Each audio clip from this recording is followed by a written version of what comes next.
That was the biggest surprise. When we started this, we thought we're going to be talking to the parent, and the parent is going to buy this for the kid and bring it to the kid. And we were wrong on all accounts.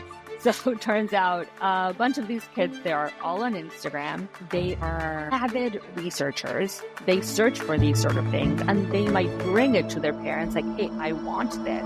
Please buy it for me. Or welcome to the DTC Insider podcast, where online business owners come to find actionable tips and tactics to grow their businesses. Now, here's your host, Brian Roisentul.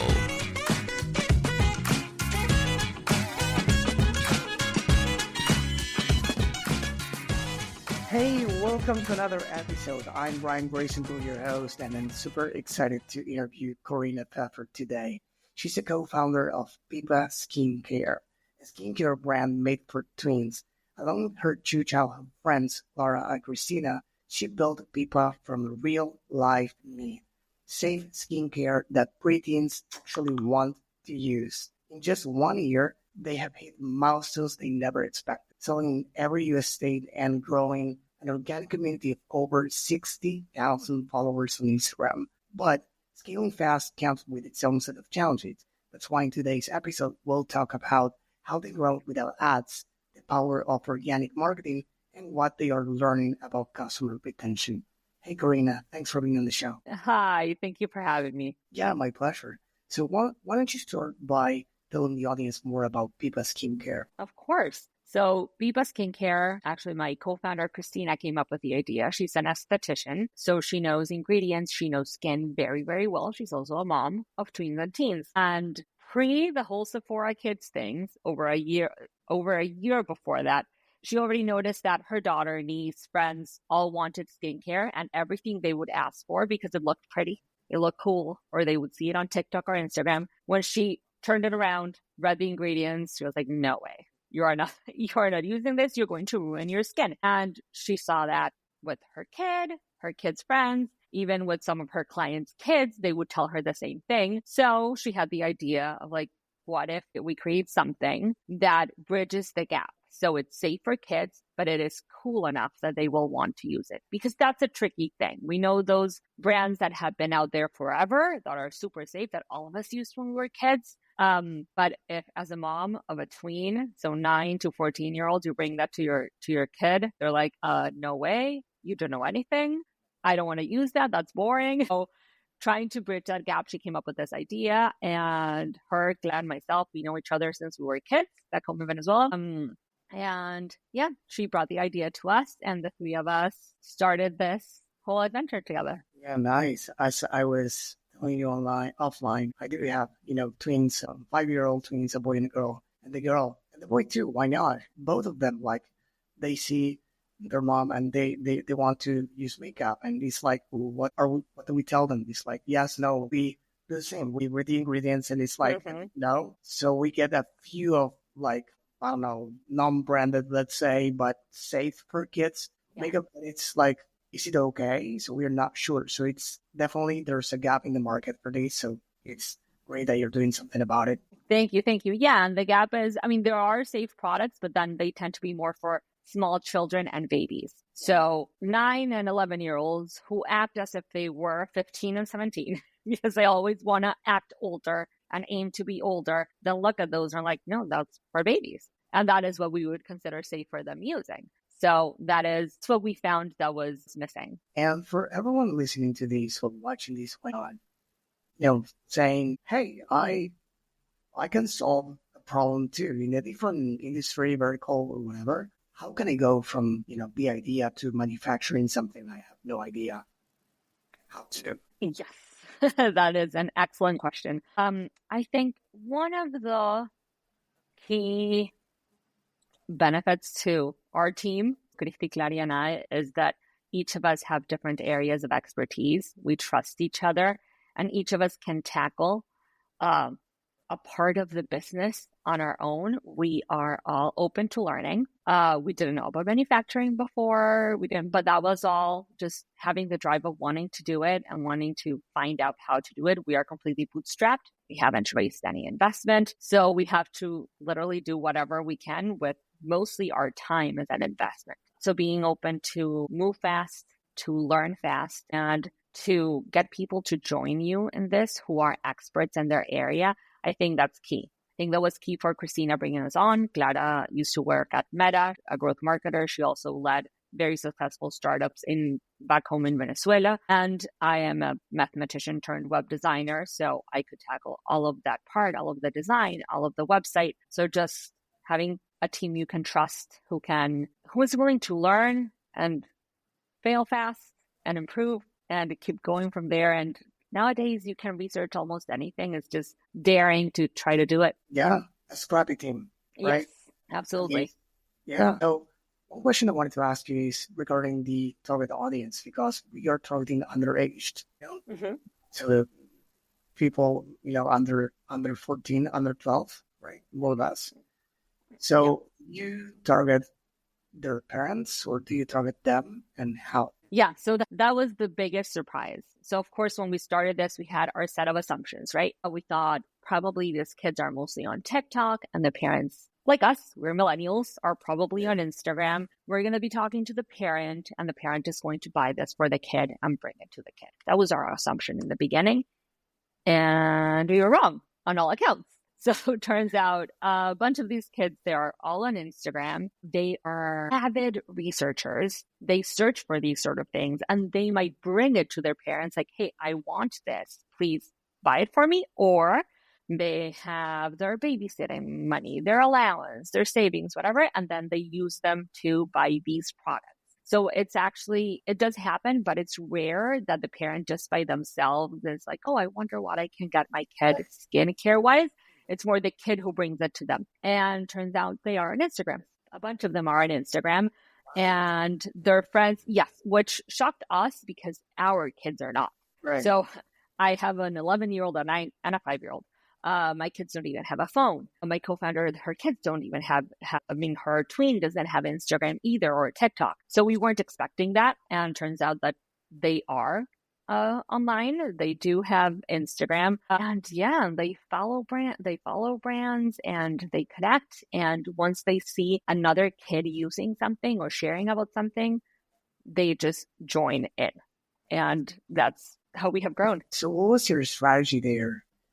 Messaging wise, do you address kids knowing they are there? Do you address parents knowing that they need to, commit to or to agree before buying these? Or do you do both? How do you manage that? Yeah, so we try to do both. We do a lot of testing, especially with our website. And like our first tagline was, what was it? I think it was skincare, tweens 11 months trust. And then we tested it versus skincare that won't break you out, and the won't break you out severely outperformed the other one. When we see the purchases are made by parents, clearly with a credit card. So it's doing the end purchase. But what resulted better was talking to the tweener in the language for the tweens, even if the parents were the ones making the purchase. So that is what has given us the biggest results. We sent PR boxes to a whole bunch of tweens, and they took videos, posted it. We sent a form for the parents to authorize. We have an ambassador program, and your parent has to authorize, and you have to be over 13. I mean, we're parents. Right. We take all the precautions that we would like to be taken if it were our kids. We are also like on top of our Instagram and blocking people all the time and removing comments. And I mean, we protect those kids as if they were our own. But yeah, talking to them is how we've really been able to break through. And at the same time, you don't have to talk down to them. Like they act and they want to be treated as if they were teens. Right. So it's not the same as trying to talk to a 5-year-old. My 5-year-old wants to be treated as if they were twins. So yeah, I am exactly. It gets worse as a pro. It gets more fun. I do have to say. For sure. So this is a great example to illustrate something we've been talking about on the podcast, and it's basically the importance of, let's say, message diversification, right? Both for organic and for ads, because it's one, like the message is one, regardless of the context. In this case, it could be very similar. So in this case, you're talking to kids, but kids care about something and parents care about something else. Probably, correct me if I'm wrong, because maybe it's my assumption and I might be wrong for sure. But I imagine as a parent, as a father, that I care about for my kids, let's say safety and many other things related to that. And probably my kids care about it being cool or looking great on them, right? So probably if you talk to a kid about the safety stuff, it will be boring. But if you talk about the parent about the cool stuff, it'll be uninformative for them. So how do you handle all of that? I get that with certain things comes to mind, like food or something else, that might be the case. As I said, these kids are incredibly savvy and they don't want to ruin their face. And they have heard everything that can go wrong. And like I said, skincare that won't break you out, for example, was a huge success as a tagline for us because they don't want breakouts. They don't want to go to school with their face all red or swollen or peeling or anything that can happen with adult skincare. It's not something like, oh, this is a risk for you down the line when you're an adult. That's super boring. They don't want to know that. But because the possible adverse consequences are so immediate, they do care about that. And they're starting to care about those things.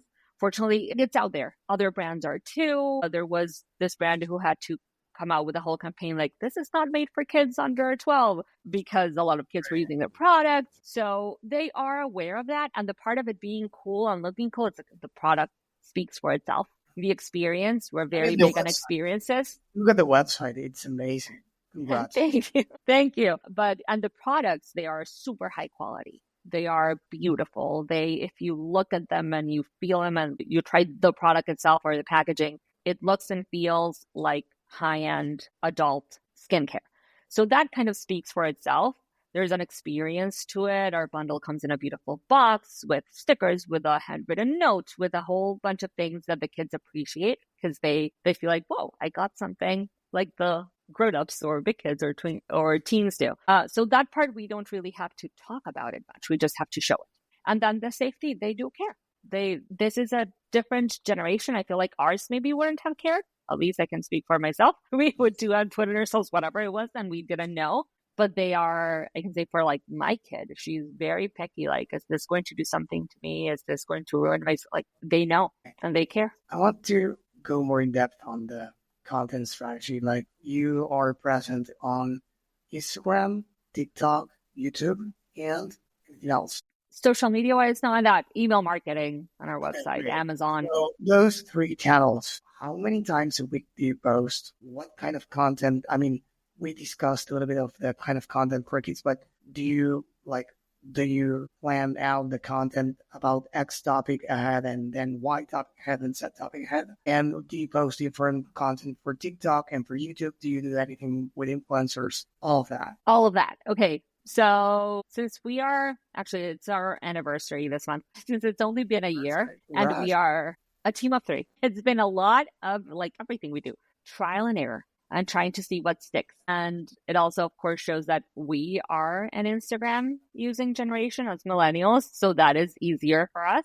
That comes more naturally. So on Instagram, we don't have a very strict strategy. It more so goes along with whatever we are launching or pushing at the moment, or common questions that come up from our customers, then we try to address that with a post, that sort of thing. But it's mostly showing the product. And since we send PR and also anyone who purchases the boxes, everything, like share it to social media if you want. And the kids are so excited to show it and to be featured. We share a bunch of those too, because I feel it's important to them to see another kid that like them who is not acting, who's not a huge influencer, just showing what they are using. So we share a bunch of those too, and we feature our products. But honestly, it's still so much trial and error that there's not like a set content calendar like we would have for email, for example, that we have much more structured. But social media, it changes with what we see that they need and they want. We're constantly there, constantly reading what they like and what they're interacting with, and then how we can get the message across. I don't know, say it's our sunscreen and there is a song and dance that's really in. We're like, okay, let's make sure to put in the message of like 100% mineral sunscreen that's like great for your skin, doesn't leave a white cast, is very important and safe. And let's do it with the fun song that is in today and will be out tomorrow. That's the thing. It's so quick and the trends change so quickly that we're kind of always on there. We attempt to post every day. Okay. Either something that comes from us or from our followers. So they invite us to collaborate and we share that. But we attempt to be there every day. And when you say content coming from us, is it one of you, like the three founders, going on camera and recording something, or is it content? Yes. Which is funny. Like on my personal Instagram, which is private, but it's mostly like my kids. You will rarely see me in a picture, and now I've had to like get on camera and talk about my products, which is entirely out of my comfort zone. But whatever it takes for our brand. The one who does it the most is Christy. She takes the lead on that most. We do it sometimes. We also, like, our kids, fortunately so far, happily participate. So we will also do that. Head outside, take a bunch of videos, things like that. They ask for commission in return? Your kids? No, they have like, what if? Yeah, they have asked when they don't want to do it. Like, well, how about? Okay, fine. Whatever is needed. But most of the time, they're just happy to do it because we don't do that all the time. I guess if they would get tired of it eventually, they have all the free Pipa products they want already. So yeah, but we do that with TikTok. We've tried a bunch of different things, and sometimes, honestly, we post the same thing. Sometimes it's the same video on TikTok and on Instagram, and they perform very similarly, which I know there are conflicting opinions on that. If like videos should be entirely different per social media channel. But at the same time, as we are learning, until we have more data, we'll just keep doing that and then seeing what works best on one channel versus the other. Yeah. So on that, I think there are different opinions, and in the end, we are in a very, in a let's say vertical. When we talk about marketing, we can measure things. So it's more about your strength, like math and measuring stuff, than an art. Of course, there's an art to it as well, because you post one thing and it doesn't perform, and then you post another thing that you don't think will perform and performs very well and even goes viral. 100%. This all the time, so you cannot predict. But I have met through this podcast clients at the agency and all over the place really that they do 8, 9 figures. So they are not starting out, definitely. Some of them, they do a specific content for each platform, and some of them like the opposite, and both do well. Very, like one of them I'm talking about is 1 million subscribers on YouTube, and on the other channels, a similar, following count. So they know what they're doing, and they replicate content for shorts, let's say, on YouTube, right? Yeah. But exactly. For shorts. With YouTube, for shorts. And we have to be scrappy. There's 3 of us. We don't have time to have 3 separate strategies. Exactly. And we'd rather have something out there than have nothing at all. So well, the fact that you're a small team makes it easy for you to choose one thing to focus on each of them. Right? So focus is one key thing that many brands need to learn, because you started a year ago, more or less. It's going to be your anniversary soon, right? Many brands that started, I don't know, longer, or like 5 years ago, 10 years ago, or even 3 years ago, they started at special moment of the e-commerce industry, let's say the post-pandemic. So it was the golden days, over hiring people, overspending money. Yeah.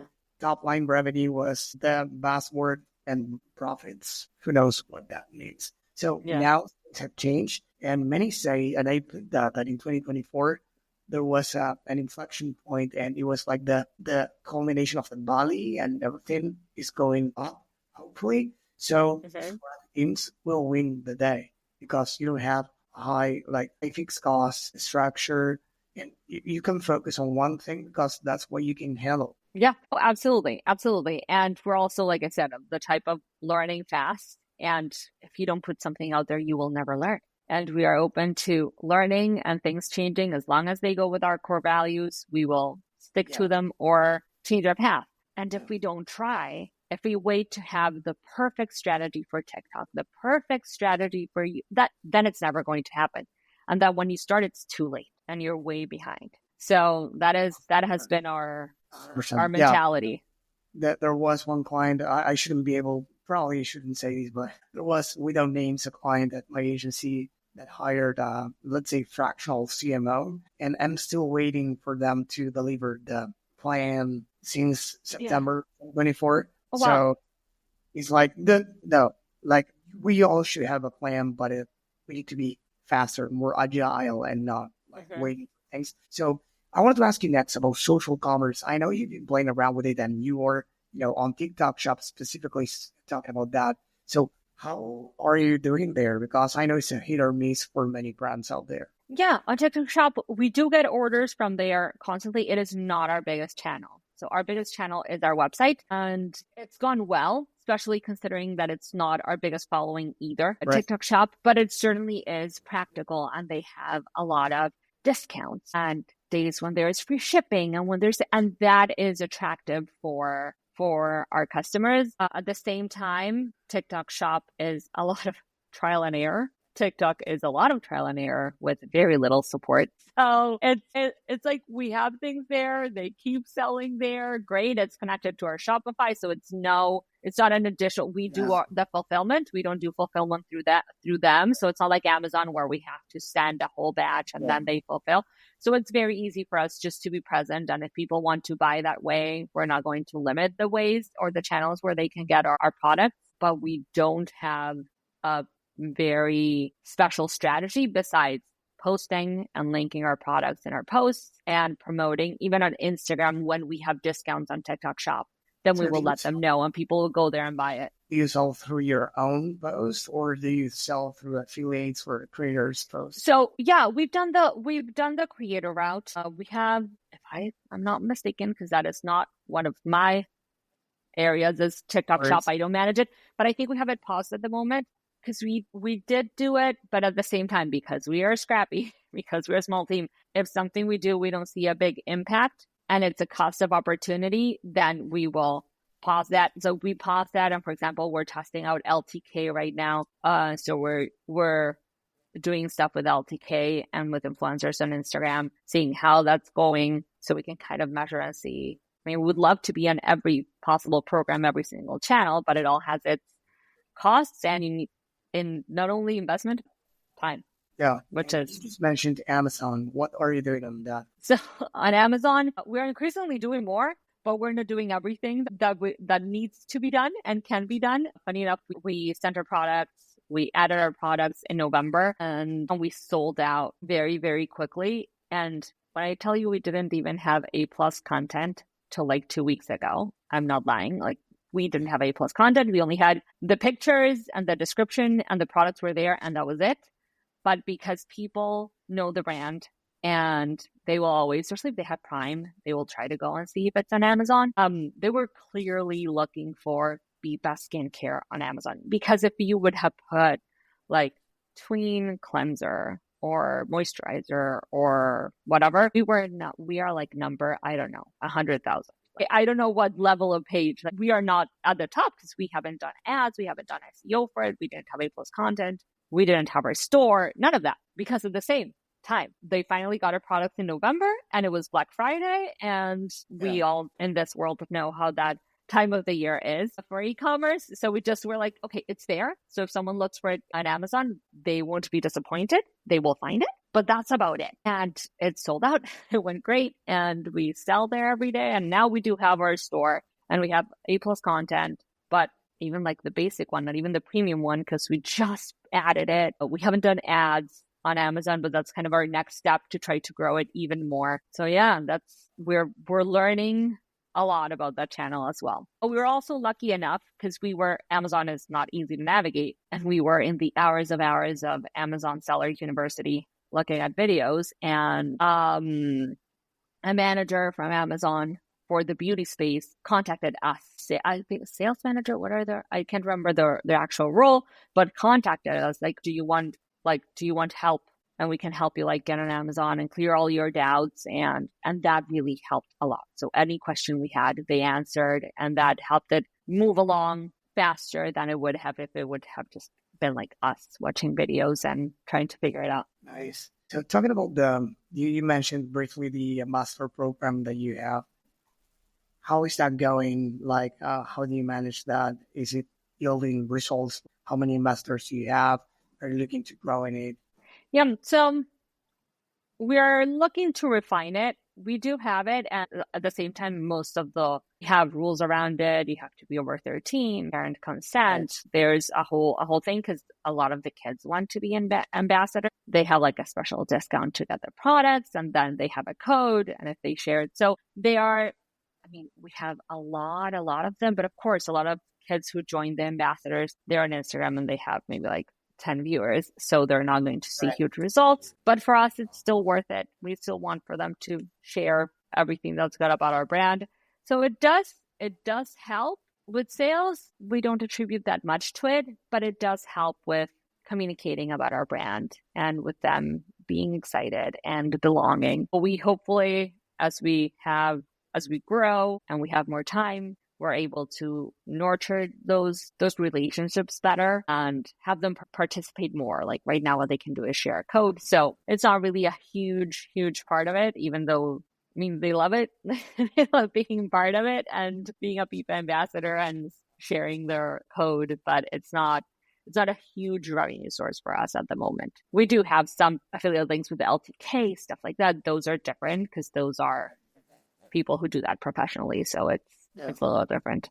Yeah, I think that the big thing for kids is not only their online presence, but the offline relationships. Mm-hmm. Classroom friends, club friends, like many people they know and they talk about what they believe is cool because that makes them cool and what they like. Mm-hmm. They are telling everyone about it. And of course, if they are into it, giving them their code, even if it's offline, right? Mm-hmm. Well, I think I know how that works in 2025. To be honest, no, I don't have kids that old yet, but I believe that's how it worked when I was younger, which is a long time ago. Exactly. Yeah, they tell their friends, and that is how it all starts to grow from there. So it's become a very well known amongst the kids' brands and all through them. Yeah. One thing I wanted to ask you about retention, is a few things, but the first one is messaging. We were talking about organic content before. And we discussed that you address kids and as well as parents, but mainly in the language that kids will understand as well and can consume. But then when they pay, it's their parents. Mm-hmm.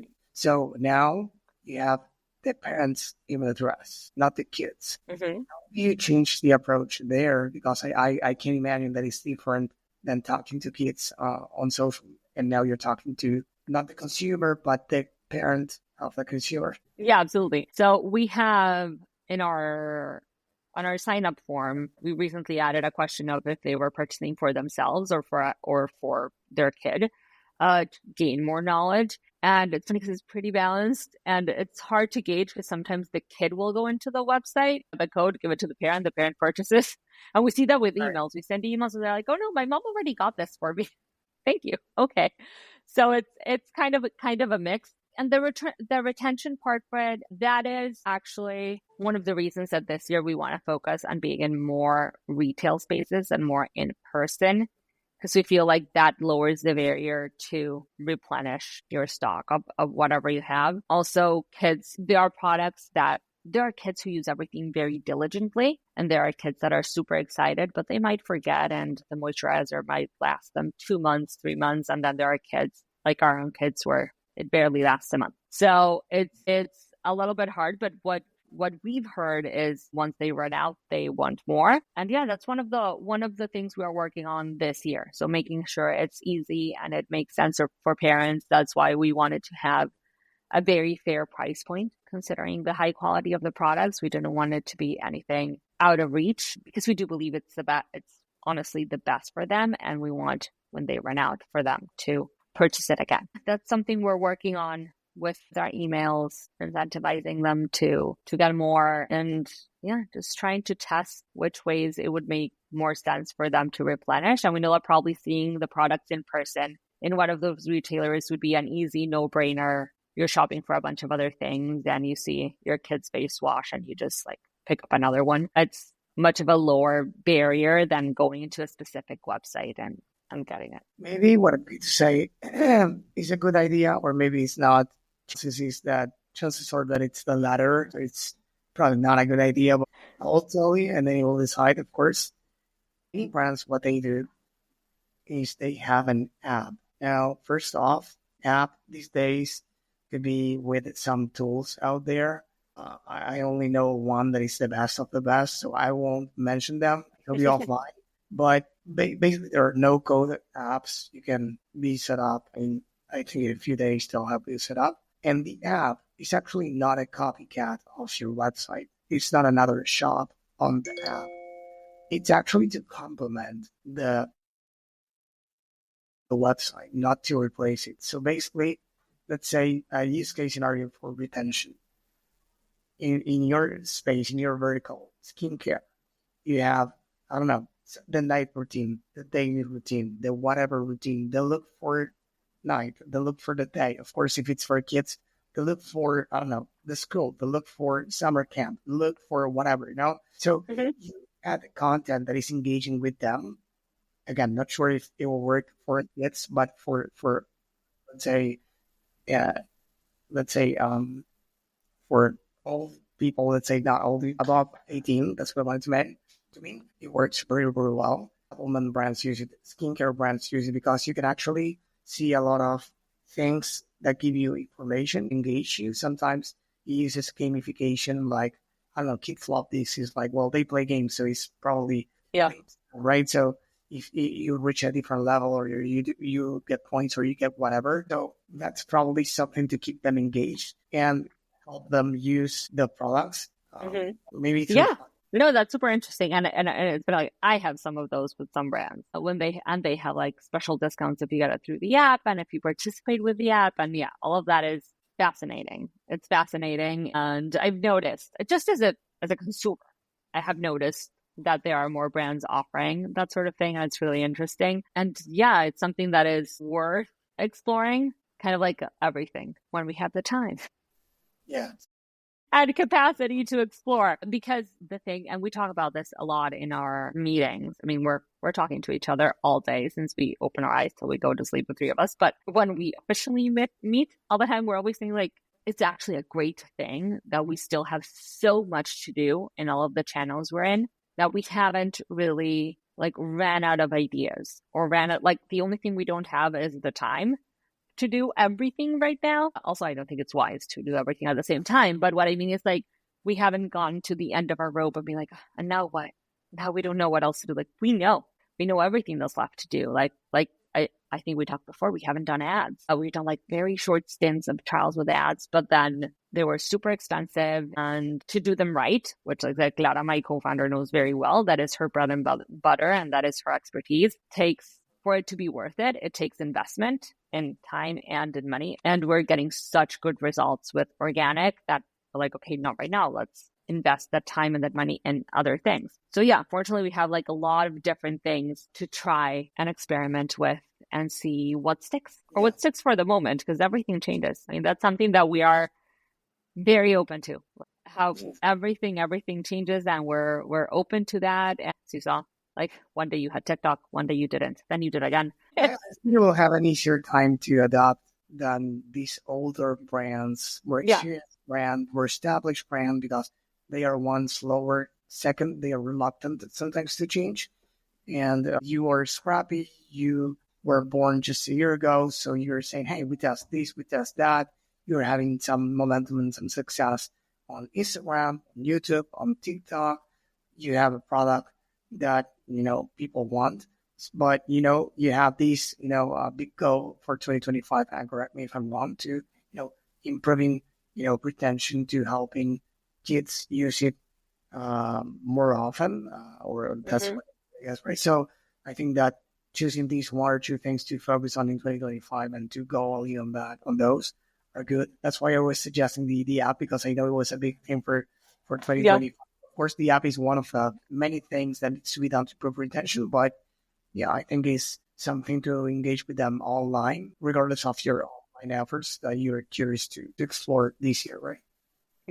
Yes, absolutely. One of the ways that we are trying to achieve retention as well is by innovating and having more products and more fun experiences that even combine some of the products we already have and they might need to replenish, but them getting something extra.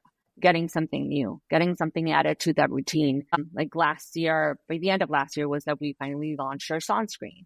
So now having the opportunity to get that along with some of the other well-loved products that you have already tried also makes you repurchase, but then you're in that same purchase getting these other new ones that also contribute to your routine. So that's another strategy we have. Yeah.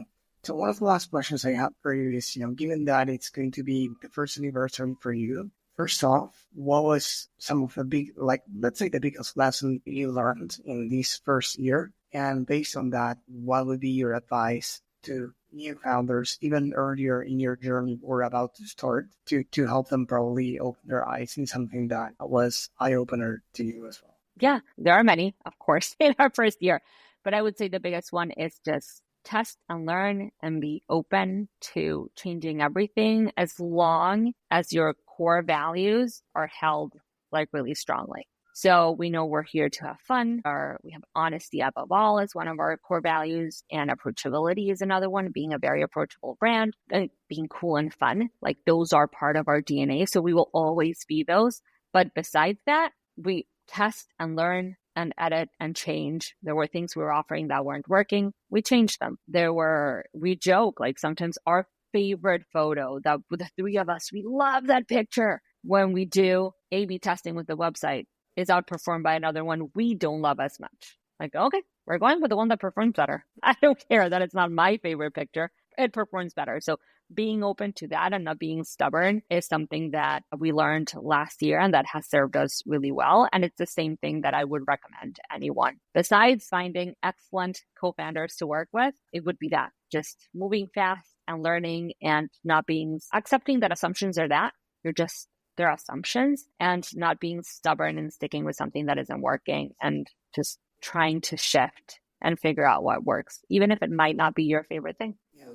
I think we have all been in love with our idea in our lives. I've been many, many times. And sometimes you are defensive. It's it's my baby. It's don't say bad things about it. And then you grow up and you learn and you realize that maybe you should be, as you said, committed to your mission, to your vision, to, being, let's say, to doing right for your core values, but not about not being stubborn or in love with your packaging or with the exact formula or with your website or with those things are important, but in the end, your customers are the ones who are going to give you the voice to to how to tell what you want to tell, to what they care about. There are many well-known examples. I believe, if I'm not mistaken, Instagram wasn't born as the platform we know. Oh, yeah. Taking a photo was just of the many features they had and so many other apps we know these days. So being flexible and trying to deliver one thing, like the MVP, whatever, the minimum viable product to your customer, for those who are not familiar with the term, and see how they react and iterate on that. I internally, as a team at my agency, for example, whenever we design an SOP, I tell my team, don't think about it as the version of the SOP, and then if it doesn't work, it's wrong.